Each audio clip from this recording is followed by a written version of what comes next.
So I found myself, like many of my colleagues, feeling like I was the problem solver in my parish, and that anytime something happened at the church, that I was the one who was supposed to figure it all out and make it all happen.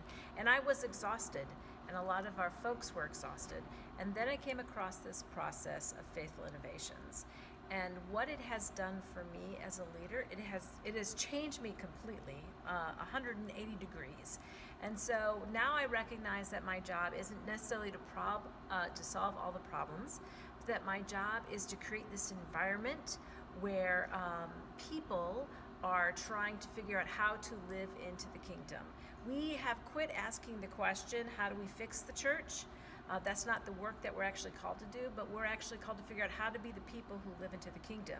And so that's what this process has done for us, and it's really helped me to be a different kind of leader, and in a way that is really life-giving.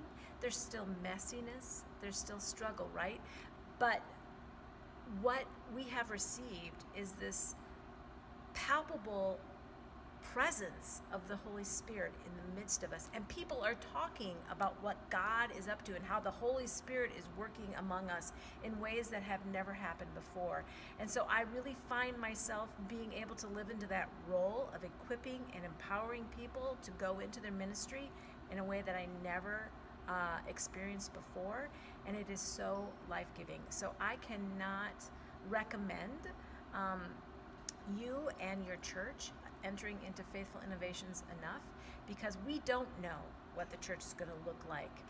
We do know what it's looked like, but Faithful Innovations is a process to help us to live into it, to experiment our way into it without letting go of everything we've ever done in the past, right? It's not just starting brand new, but it's starting on the edges so that we can live into where the Holy Spirit is leading us, and in a way that I think will invigorate you as a pastor, and it will invigorate your parish, and you will see and feel the Holy Spirit. If you just buckle up and put her in charge, it's going to be a fun ride.